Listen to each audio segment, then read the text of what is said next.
Porque la formación no termina en el aula y siempre continúa en el mundo de los negocios, aquí comienza Emprendiendo Aprendo, un programa de la Facultad de Administración y Economía de la Universidad de Tarapacá. Una invitación para analizar el ecosistema emprendedor, entender el mercado y también conocer la cultura tributaria.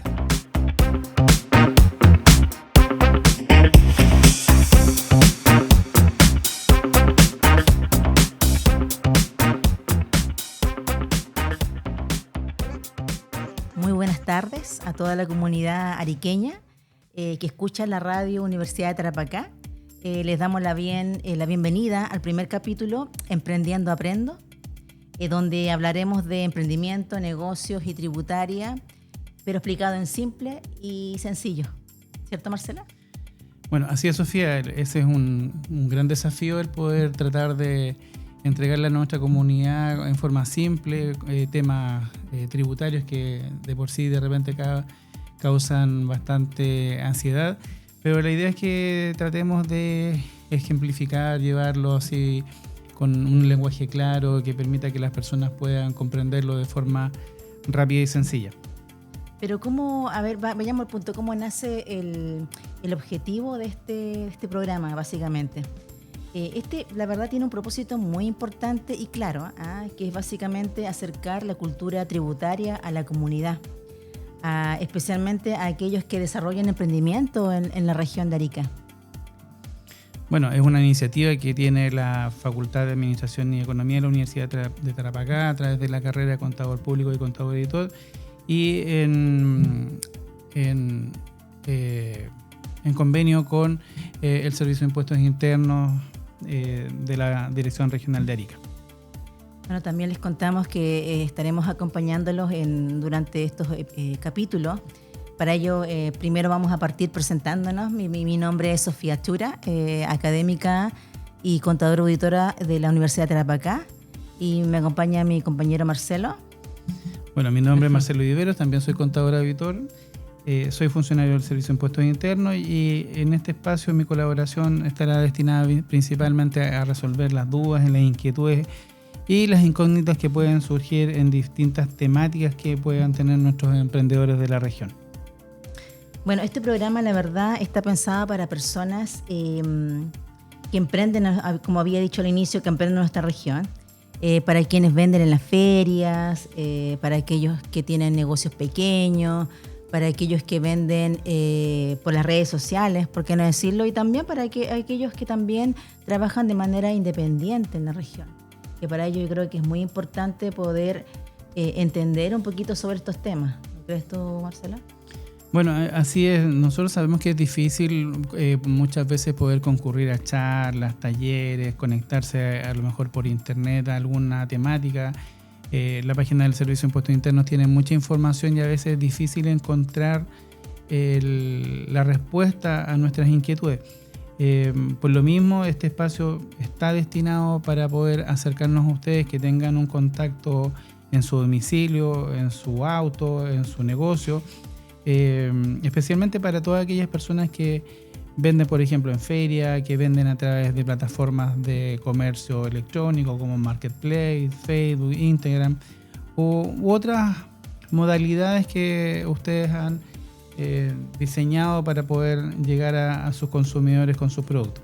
Esa es la idea de este programa y estamos básicamente en ese objetivo para poderlos ayudar a la distancia. Claro, y para poder comenzar con este primer capítulo lo quisimos enfocar en un tema bastante importante y del cual han habido muchas preguntas durante este último tiempo, que es la famosa llamada ley de feriantes o de ferias libres. No sé qué nos puedes contar tú, Marcelo, en relación a esa temática. Bueno, para poder introducirnos en esta materia, me interesa en primer lugar poder contarles de que esto tiene también una historia un poco más extensa. En octubre del 2024, ya hace bastante tiempo, se publicó una ley que establece la obligatoriedad de los servicios públicos de exigir inicio de actividades para todos sus usuarios, beneficiarios que se vinculan con las personas que en el fondo soliciten algún tipo de financiamiento productivo o comienzan su emprendimiento. Entonces, esta ley que ha sido paulatinamente varias veces postergada en su vigencia, entró en vigencia a contar del 1 de enero del 2026. Por lo tanto, es importante que en el fondo ustedes puedan saber de que esta ley de feriantes se da en el marco de una obligación generalizada de los contribuyentes de poder formalizarse. Es importante la formalización desde muchos aspectos. El solo hecho de poder contar con un negocio formal le permite abrir las puertas a negocios más grandes, a poder llegar a más contribuyentes, poder postular a licitaciones públicas o también privadas, etcétera. Eso es importante, ir reconociendo los beneficios que van surgiendo cuando nos formalizamos. En ese ámbito, dadas las exigencias que están establecidas hoy en día a través de estos textos legales, surge la inquietud de feriantes de la región metropolitana que finalmente, a través de conversaciones con el Ministerio de Hacienda, llegan a la conclusión de poder tener un régimen tributario que se adapte a sus realidades.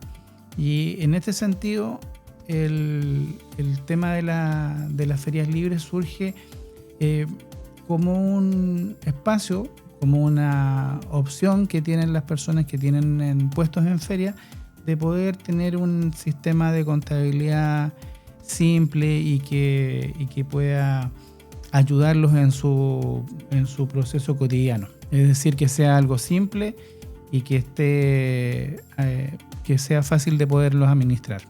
Pero en ese sentido, Marcelo, ¿por qué no bajamos un poquito en este caso y aterrizamos un poquito al tema? Llevémonos al caso de la señora Juanita, ¿ya? Que ya tiene un puesto en la feria.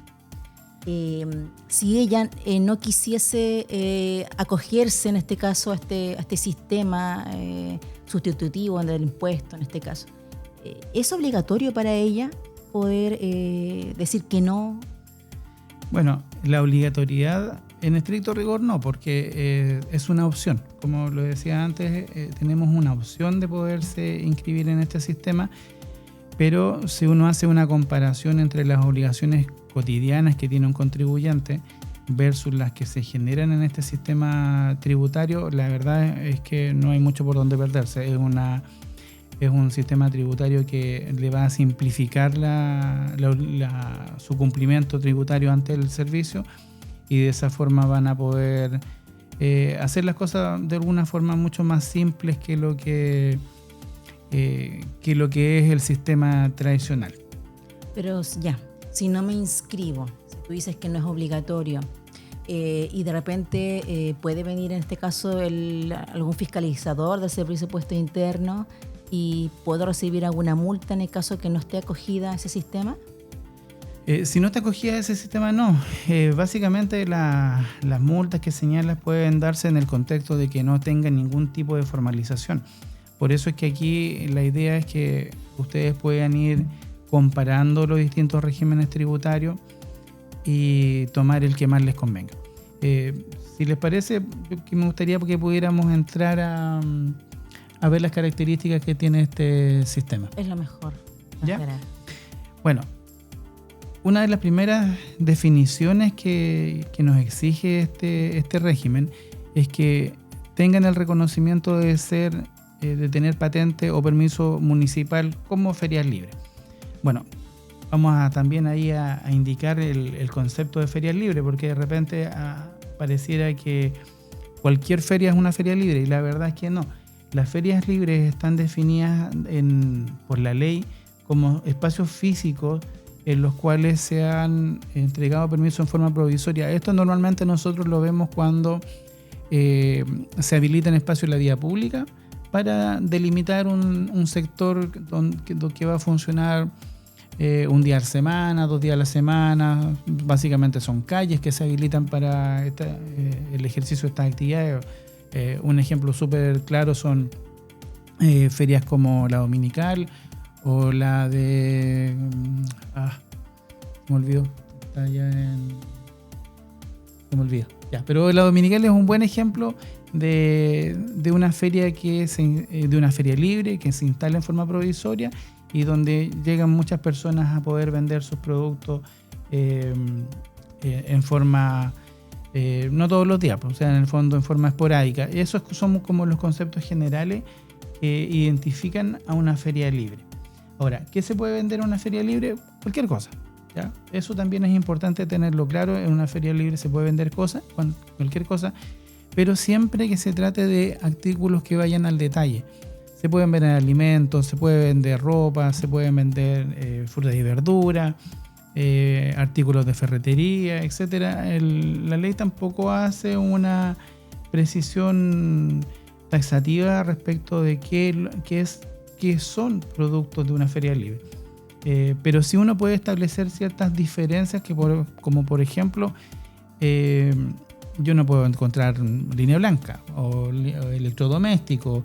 Ya esas son grandes tiendas cuyo propósito no está enfocado principalmente en vender en ferias libres. Por eso es que ahí también tenemos que comprender cuál es el sentido, cuál es la orientación que tienen este comercio y ya con eso podemos ir clasificando qué actividades son las que se pueden realizar. En resumen, en la feria libre encontramos puestos de comida, podemos encontrar fruta y verdura, venta de ropa al detalle y de otros productos que puedan ser necesarios para un hogar. Pero tú hablas de permanente, que no sea permanente, o sea, los puestos de feria libre en este caso van transitando de lugar en lugar, de población, ¿cierto? Claro, es que efectivamente, sí, en el fondo básicamente los permisos que se refieren a esto tienen que ver con que pueden ser itinerantes, eso también es una definición, pero en este sentido siempre tenerlo presente de que las definiciones de que el puesto o el lugar donde se habilite sean ferias libres están dados por la municipalidad. Eso en el ámbito, no es un aspecto del ámbito tributario, eso tiene que ver con el permiso propiamente tal que entrega cada municipalidad. Si la municipalidad lo entrega, va a ser el principal insumo con el cual la persona se va a poder acoger al régimen tributario de feria libre. Entiendo, pero sabes que ahora está mucho de moda lo que son las redes sociales, la venta por redes sociales. Si es la señora Juanita que vende un determinado artículo en una feria libre y también aprovecha, ¿cierto?, de vender ese mismo artículo por redes sociales, por Instagram, que es lo que se vende harto. ¿Estaría también acogida a ese sistema? ¿No habría ningún problema? Bueno, la verdad es que ahí ya un poco se separan las cosas. La actividad propiamente tal de la feria es la que se realiza en el puesto en particular que tiene la persona. Entonces, ahí la ley de alguna forma lo señala en forma bien precisa y voy a comentarles básicamente los requisitos. Es que sea una persona natural. No podemos tener una sociedad ni una empresa que tenga RUT de persona jurídica en una feria libre. Pero para precisar, persona natural.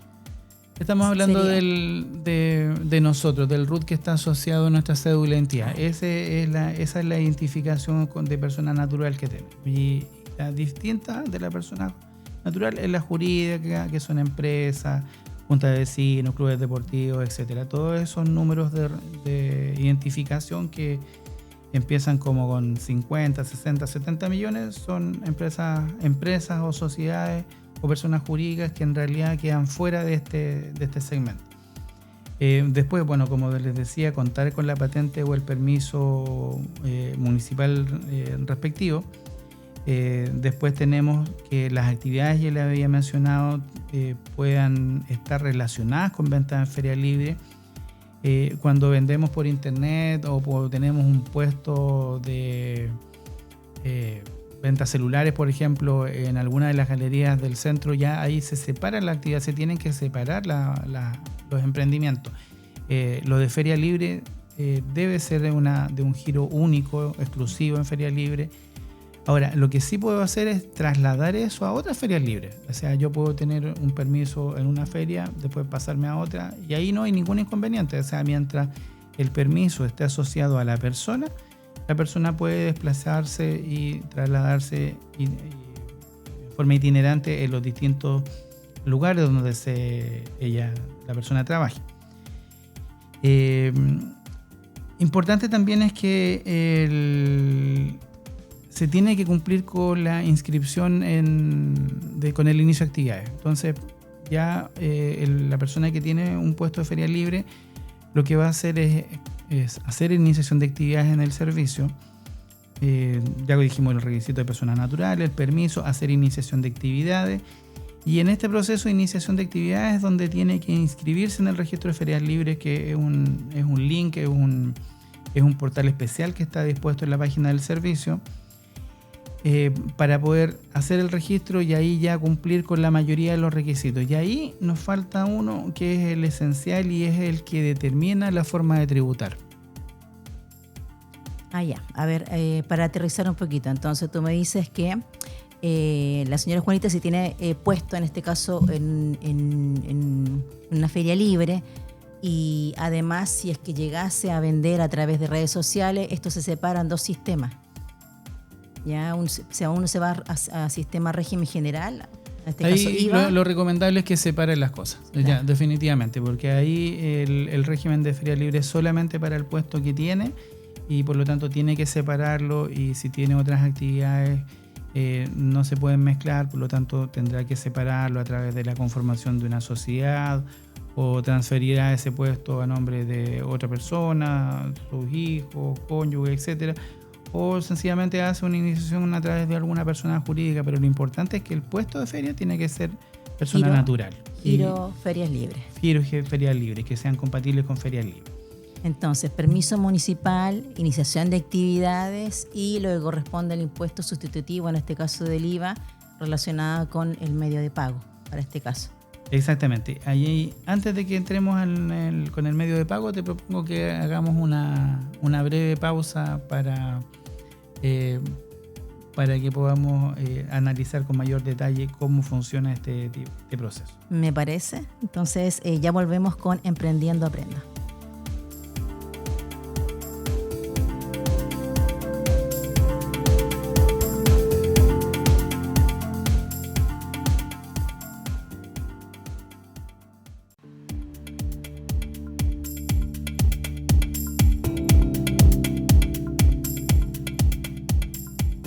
Seguimos en Emprendiendo Aprendo. Marcelo, volvamos entonces al caso, de la señora Juanita y si decide en este caso acogerse al régimen especial, ¿cuánto tendría que pagar? A ver, ¿cuánto es ese famoso impuesto sustitutivo del IVA? A ver.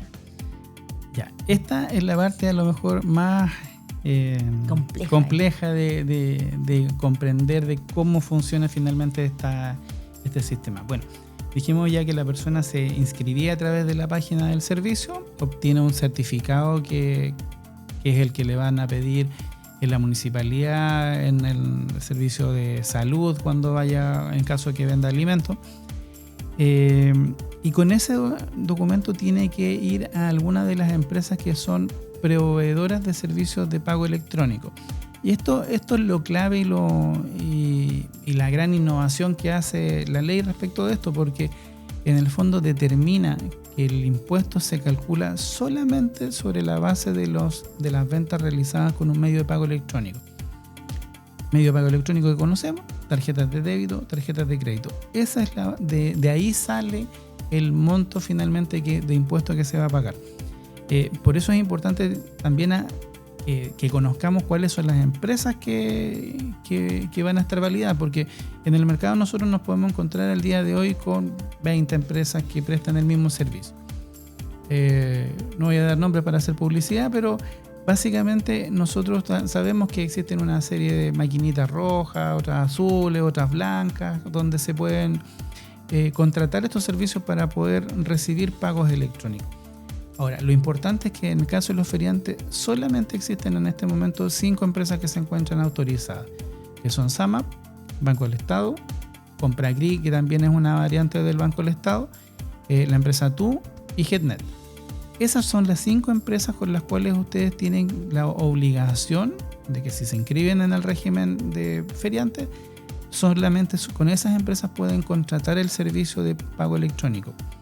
Y esto es súper importante entenderlo porque estas son las empresas que en el fondo van a cumplir con la obligación de retenerles el impuesto. El impuesto, y aquí empieza también lo relevante, es que el impuesto no lo paga la persona, ¿ya? La persona no tiene que hacer ninguna gestión.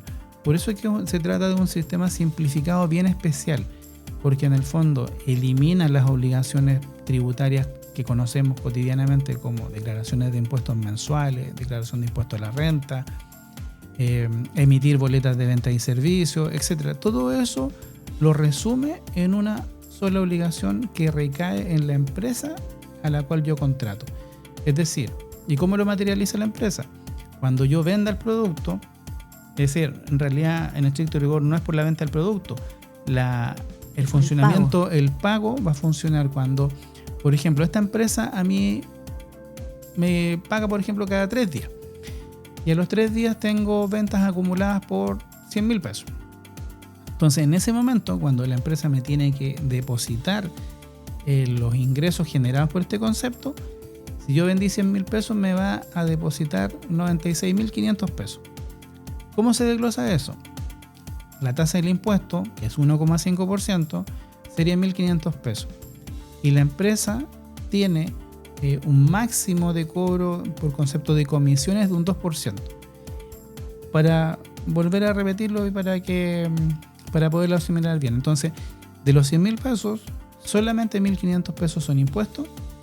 Un máximo de 2.000 pesos son comisión que cobra la empresa prestadora del servicio de pago electrónico, y yo voy a recibir los 96.500 pesos restantes como mínimo.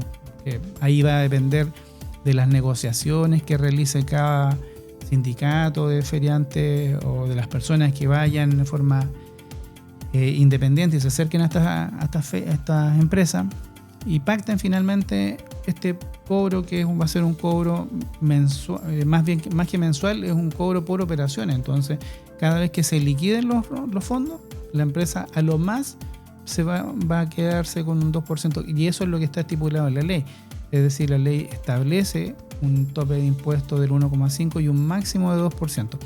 Entonces, para quien quiera que ese cobro sea lo menos posible, tiene que acercarse y negociar o ver las condiciones que le pueden ofrecer estas distintas empresas que van a proveer del servicio. A ver, para poder entender bien, estas empresas que proveen los servicios son las autorizadas por el Servicio de Impuestos Internos. Exactamente. Por eso insisto.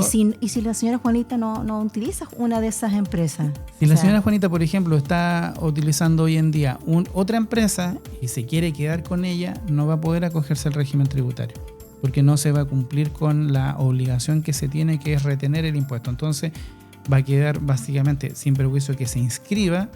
Finalmente va a salir del sistema porque no está cumpliendo con el requisito básico, que es que contrate a una de estas 5 empresas. Eso implica que, como no cumplió, próximo mes régimen general, IVA. Exactamente, va a salir del sistema de feriante y va a tener que tributar bajo la modalidad habitual, y en lugar de tener un pago de un 1,5% por concepto de impuesto, se le va a calcular el 19% de las ventas que están asociadas a las ventas globales que realizó.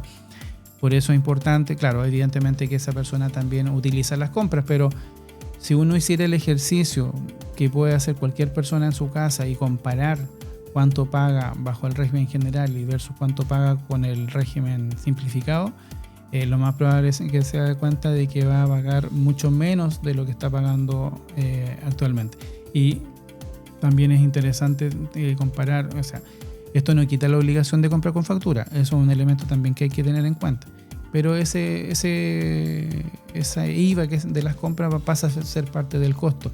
Pero aún así, si uno hace el ejercicio, si bien es cierto, no puede utilizar ese crédito y paga este impuesto sustitutivo del 1,5%, lo más probable es que se van a dar cuenta de que el IVA que les correspondería pagar sería mucho más. Y otro detalle que siempre nos preguntan, ¿qué pasa con las ventas en efectivo? ¿Qué pasa con las ventas con tarjeta de crédito?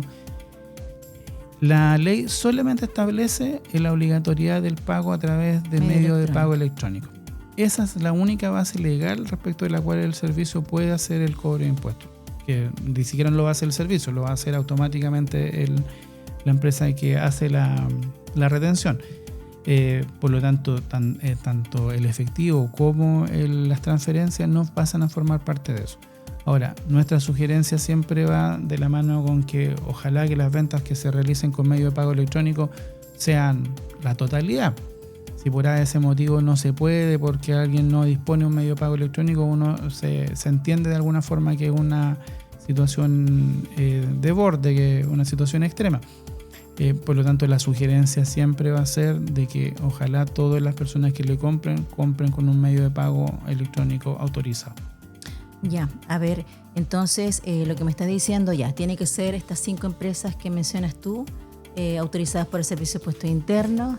Ese 1.5 que se cobra a través de un medio electrónico, en el fondo lo que hago yo es traspasar la responsabilidad del pago del IVA a este agente retenedor, y él en el fondo lo que me cobra a mí es una comisión asociada, ¿cierto?, a ese máximo del 3,5, más Sí. tuberías sería más o menos el 2% que tú. Exactamente, que tú o sea, mencionas. ese va a ser el máximo que la empresa puede cobrar. Ahora, alguien me puede preguntar el valor de la máquina. Eso es algo que tienen que conversar ustedes directamente con cada una de las empresas, en qué condiciones se va a entregar, si es un arriendo, si es una compra, etcétera. Ahí tienen que necesariamente comunicarse con cada una de las empresas para indagar respecto de eso y ver si es que efectivamente ese desembolso lo harán con alguna condición especial, etcétera. Pero digamos que esas son las condiciones generales. Cada uno evidentemente tiene que evaluarlo y ver qué es lo que finalmente conviene más para su desempeño. Ya, y entonces tú me dices que en el fondo eso sería lo único que yo pago, pero resulta que la señora Juanita ya compra con factura, ¿cierto? Provee bienes y servicios, qué sé yo, bienes en este caso para su local. Entonces ella estaría renunciando a ese IVA crédito, no lo podría utilizar a su favor. No lo puede utilizar. Una cosa por la otra, en el fondo. Es una cosa por la otra. O sea, aquí es importante poder darle valor a cada una de las etapas. Si yo tengo hoy en día un contribuyente que paga contabilidad, que paga que tiene que hacer declaraciones mensuales de impuestos, que de repente se olvida hacer esas declaraciones de impuestos, que etcétera, que tiene una serie de obligaciones que todos sabemos que de repente a veces por detalles pueden olvidarse no cumplir con esas obligaciones. Entonces eso implica básicamente pasar a esta otra modalidad, el no tener que estar pagando multas o tener que estar pagando honorarios por servicios de esta naturaleza. Esas son las evaluaciones que finalmente tiene que hacer cada persona en su domicilio y ver hasta dónde, digamos, este sistema les puede convenir. Básicamente ahí, por esa evaluación que uno hace, podemos llegar a la conclusión si este sistema es más conveniente que el existente. Ya, el hecho de que yo no ocupe en este caso el IVA crédito a mi favor, porque yo en el fondo renuncio, significa que esas facturas, en el fondo yo las pido igual, las tengo que guardar, Sí, me van a fiscalizar. Exactamente, se tienen que guardar porque en el fondo acreditan el origen de las especies. Recordemos que en el fondo aquí siempre se va a tratar de promover el buen cumplimiento tributario, en que nosotros compremos con documentos, que eso nos asegura cuál es el origen de las mercaderías que se están comprando. Siempre hay de alguna forma dudas respecto de cómo se abastece, por ejemplo, el mercado informal, y siempre como que está el temor de que tengamos especies que tengan origen de delitos asociados a robo, por ejemplo, o a contrabando, mercado negro, etcétera. O sea, lo que tratamos bajo esta modalidad y en estas nuevas legislaciones es tratar de estimular de que en el fondo la gente se formalice, cumpla con las obligaciones básicas, porque también hay que comprender de que en el fondo los impuestos son los que sustentan el Estado y que el Estado sin impuestos no se financia. Y no se financia ninguno de los servicios sociales que presta el Estado a la comunidad. Por lo tanto, también esto es una forma de devolverle y entregarle, aunque sea con una cuota mínima, parte de lo que el Estado entrega a todos tu habitante, y especialmente a los que piden fondos públicos. O sea, ha existido tradicionalmente como que no existía una presión para que alguien se formalizara cada vez que pedía un fondo de emprendimiento. Y esto de alguna forma responde a esa lógica básica, que en el fondo es que si yo como Estado les estoy entregando dinero para que se puedan formalizar, la idea es que esto se devuelva de alguna forma a través de las ventas que además no las paga el comerciante, las paga el cliente. Entonces eso es lo básico que se pide en este proceso y que esperamos que sea bien recogido. A través de la universidad queremos también, Sofía va a compartir un correo electrónico donde esperamos que ustedes se comuniquen con nosotros, nos planteen sus dudas, sus inquietudes. Si hay alguna agrupación de feriantes, por ejemplo, que quiera una charla, se puede comunicar con nosotros a través de este medio, y junto con la universidad y el Servicio de Impuestos Internos nos vamos a contactar con ustedes para poderlos ayudar a solucionar sus inquietudes, ya quizás que sean más personales. Bueno, hemos llegado al final del primer capítulo de Emprendiendo Aprendo, y claro, las dudas, consultas, ustedes las pueden compartir en el mail emprendiendoaprendo.uta@gmail.com. ¿Ya? Les agradecemos mucho la compañía y nos estaremos viendo en el siguiente capítulo. Muchas gracias. Fueron 30 minutos de aprendizaje compartido en el siempre dinámico mundo del emprendimiento. En Radio Universidad de Tarapacá presentamos Emprendiendo Aprendo.